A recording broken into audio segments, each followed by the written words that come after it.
We'll be right back. Magandang hapon po sa inyong lahat. Maraming salamat po sa pagbigay ng oras para sa show namin. The question, ano yung tanong na kalimutan ko? The question is, can you read it?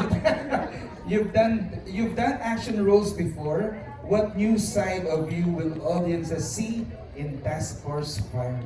Siguro po ang masasagot ko dyan is yung rappelling namin from 17th floor, di pala 15th. Kasi bata pa lang po ako, nagta-training na ako with the harness, kung paano gamitin yung harness ng tama. Pero first time kong bumaba sa building. And ang masasabi ko, nakakatakot po siya. Pero nagawa namin ng maayos and ang ganda tignan pag napanood niyo na po. So I'm super proud of myself and yun nga, abangan niyo po yun. So that's new. Also, first time po makakatrabaho si Miguel dito. And body cop ang relationship namin dito. So, yun, ang ganda rin ng chemistry namin on screen. So, and ano siya, mahusay siya na artista. And yun, I'm really, really happy to be working with him. And syempre, the rest of the cast. Thanks, Kylie. And now for Miguel Tan Felix. Miguel, do you have size 9? Joke lang po, inside joke lang po namin. How did this role challenge you as an actor? And what did you discover about yourself through the process? Thank you for that wonderful question. Good afternoon po sa inyong lahat. Para sa akin, isa to, ang challenge sa akin ito ay yung genre niya, na hard action. First time ko mag-hard action. Pero dahil willing naman akong magpakapagod sa set, nandiyan naman yung guidance nila direct ng aming stunt team at ng aking kapartner na si Kylie. Kumbaga yung challenge na yun nababawasan, mas nagiging enjoyable yung buong process na yun. As an actor naman, yung character ko dito, medyo tricky siya dahil iba yung pinapakita niya sa labas, pero iba yung nararamdaman niya sa loob na sumasalamin sa maraming tao na for sure ganyan din kayo. Iba yung pinapakita niyo sa pamilya niyo, sa friends niyo, pero deep inside, malungkot kayo, parang gano'n. So very relatable yung character na yun. And challenge din siya dahil kailangan mahanap ko yung sweet spot, yung balance doon. And pwede ko ba sabihin yung... And yung character ko dito ay may PTSD kasi galing nga siya sa militar and nakita niyo sa Master Cutter, si Galo, same character po yun. Magkadugtong sila. A few years ago lang yung The Master Cutter. So, maraming naging experience si Galo sa pagiging militar niya at dala-dala niya yung trauma na yun hanggang sa mag-retire siya at mahanap niya yung pamilya sa PBI. So, yun yung challenge po, Kuya Betong. You got it right, Miguel. Thank you, thank you.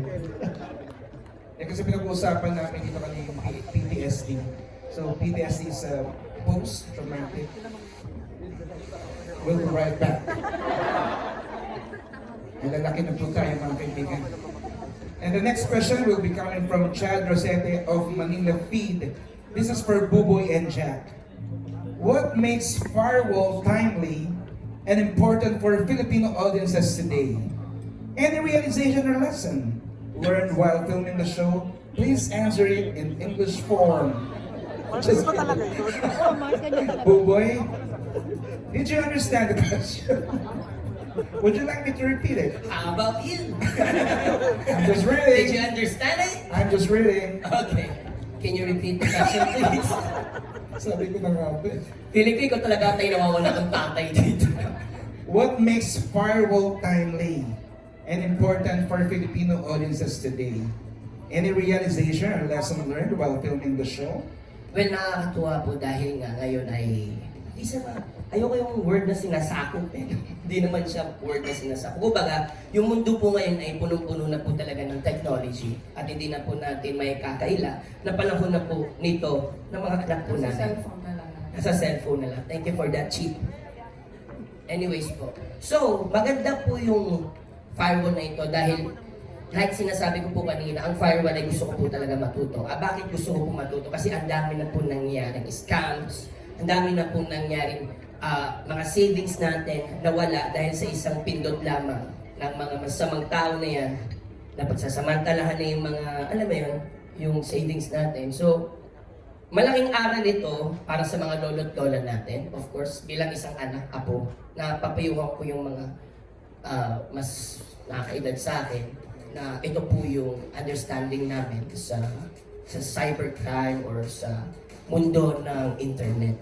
So maganda rin siyang pag-usapan through family. So yun po yung, did you understand it? Of course. Thank you so much. Thank you, Buboy. Jack?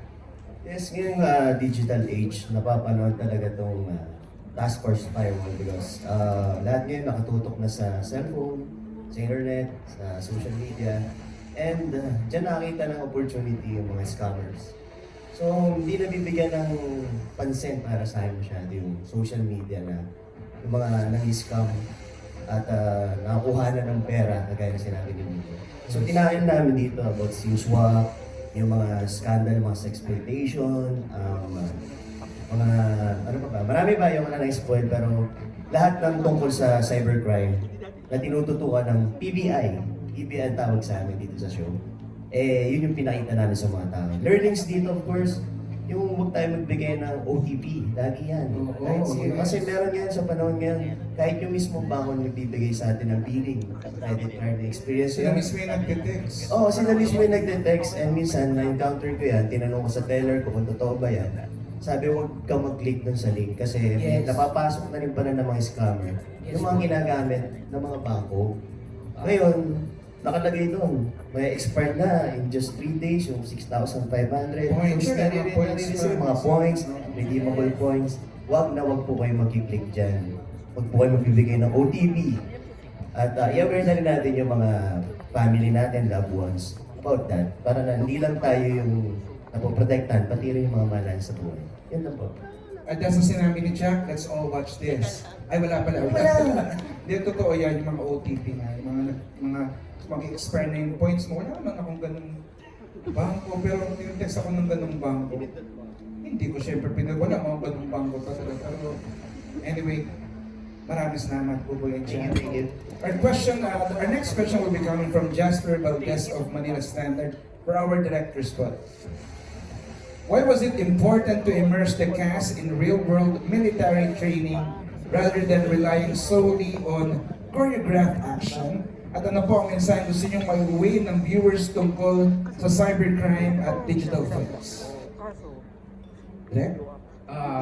Minabuti po ng task Force Firewall na mag-undergo ng training ang mga actors natin para maramdaman din nila yung totoong nagaganap, kung paano natin ipo-portray yung mga characters natin. Siyempre, ayaw din natin mapahiya na basta lang tayo umi-emote doon tapos tatawanan tayo, hindi naman pala tama yung ginagawa natin. So,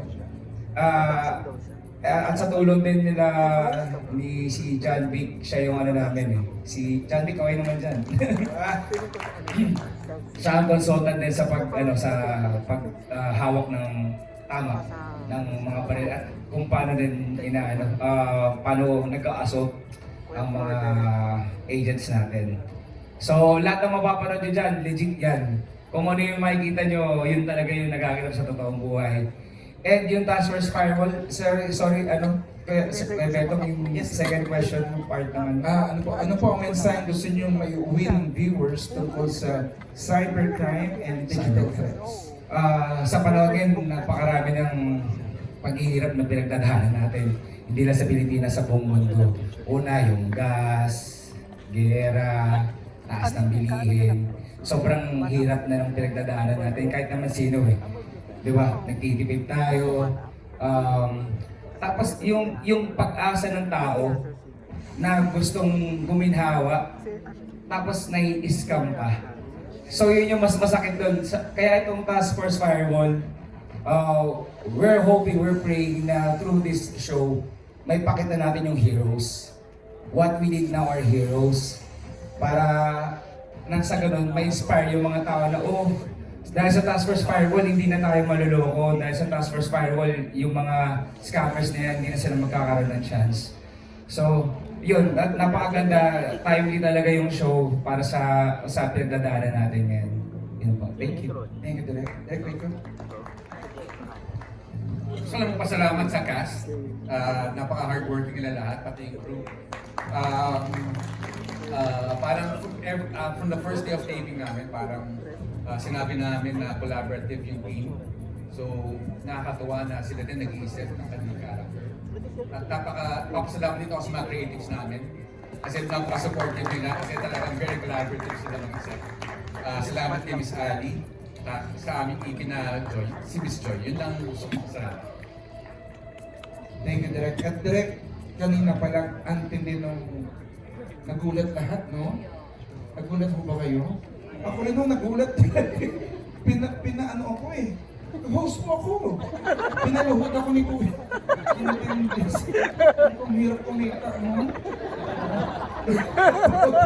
Sinurprise ka namin eh. Parang sa experience mo rin. Totoo. Amazing. We'll be right back, mga kaibigan. And now, our question will be coming from Mr. Mark Grabador of Entertainment Web. Ito naman ay para kay Shane, Cheska, and our birthday girl, Lexi. Ay, hindi yung birthday, sorry, nakaread kasi. Kung sakali na isa kayong totoong law enforcement agent na gumagamit ng technology para sugpuin ang crime sa bansa, ano sa tingin niyo ang dapat na ipataw na parusa sa mga nagpapakalat ng fake news? Teka, bagong lahat. Si Shane daw may birthday ngayon, hindi si Lexi. Oo nga pala, Happy Shane! birthday, ba? Happy birthday, Shane! Happy birthday to you. Ayan, John, ano po ulit yung tanong? Ano ang birthday wish mo? Hindi. Kung sakali na isa kayong totoong law enforcement agent na gumagamit ng technology para sugpuin ang crime sa bansa, ano sa tingin niyo ang dapat na ipataw na parusa sa mga nagpapakalat ng fake news? I think po dapat talagang ikulong sila. Kasi fake news, dahil po sa mga fake news, madaming mga taong naloloko. Kasi syempre ngayon, lalo na sa ano po natin ngayon, yung mga AI, grabe, ang dali-dali Yes. gumawa ng mga AI videos, AI pictures, na parang totoong-totoo sila na nangyari sila. Tapos, syempre, ang daming mga naniniwala, lalo na yung mga lolo't lola natin na hindi naman techie. And kaya po dapat talaga yung mga nagpapakalat ng mga ganong videos o ng mga pictures, kailangan po ikulong sila kasi nakaka-apekto po sila sa madaming mga tao. Yun po. Nakukulong. Gano'ng Naman sa katagal? Mga Shane. 10 years. 10 years. Para matakot sila, di ba? Kasi totoong-totoo na talaga. Oo naman, tsaka kasi sa palagay ko, ang fake news, hindi lang naman mga personal na buhay natin ang naapektuhan yan eh. Minsan national. 'Di ba? Sa fake news, may nananalong politiko kahit di naman dapat. So para sa akin, Oh, bukod sa... wow, strong words. I mean, tama naman yung sinabi ni Shane na bukod sa makulong, I think dapat matanggalan din sila ng right to access the internet, gadgets and everything. Kasi para sa akin, ang fake news is a virus that can ruin a nation. Ganon siya kabigat. Oh, thank you very much. Such strong words, Lexi. What would you like to add, Jessica? Yes, actually, a lot of people think kasi na internet is just internet, it's not reality. You know, na parang we cannot touch it, intangible siya. But it definitely is a reality nowadays. Lalo na ngayon, nandito. We're all holding our phones, laptops. Parang inevitable na sa atin na hindi natin yan mahawakan. And a lot of people nowadays talagang matatalino. At yung mga matatalino, hindi lahat po maganda yung intention. So, if I were an actual law enforcement, like to establish a law in the Philippines, that would be, aside from imprisonment, depende kung ilang years, but it would be no access. Wala silang access to buying any form of gadget, any form of software, and I think that's the best way po talaga. Aside from pwede rin putulin yung dila at kamay, no, but that's how I see it talaga, and I think that's the only way. Thank you very much. Maraming salamat, Dancing Diva, Cheska. Ay, sorry. Ang gandang damit ni Cheska. Our next question will be coming from GMA Pinoy TV. This is from Ms. Glenda Garcia and Ms. Ana Abad Santos. Your roles here are two completely different people, and in real life po, you have worked with so many talented stars already. We would like to know kung paano nyo nabalanse ang pagiging nurturing sa pagbibigay ng wisdom sa younger stars, but at the same time, you want them to accept the hard truth in this industry. Ms. Glenda? Ako naman natutuwa ako kasi ang lagi ko rin ka-eksena si Kylie.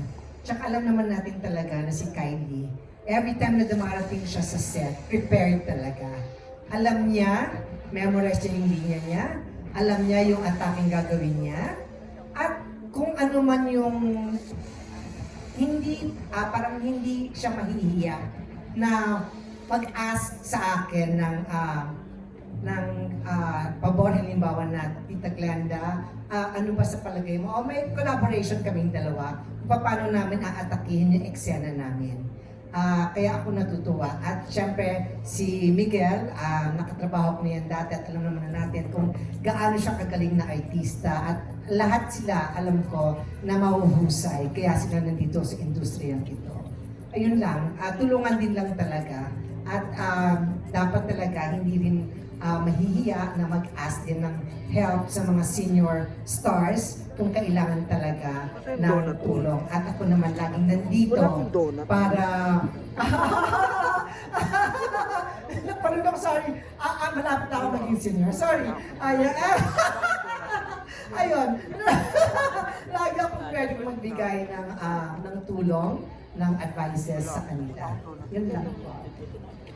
Ms. Ana? Thank you, Ms. Glenda. Hello. Well, from me, no. I've only done a few days, and honestly, there's really no space to give any advice or show them, you know, if it's hard or whatever. Because the minute you get there, everything is really professional.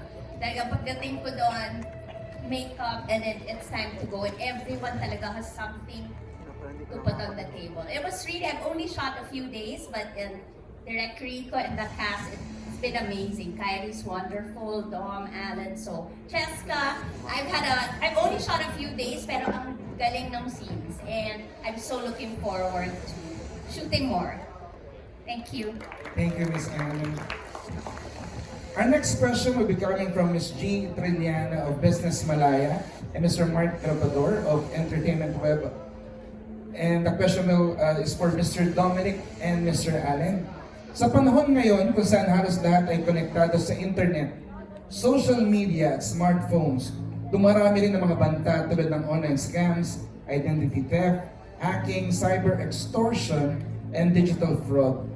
May time ba na naging biktima kayo or someone close to you ng cybercrime or gusto nyong humingi ng tulong sa anti-cybercrime group dahil sa na-experience po ninyo online? Yes, sorry. Ito yung telepono talaga.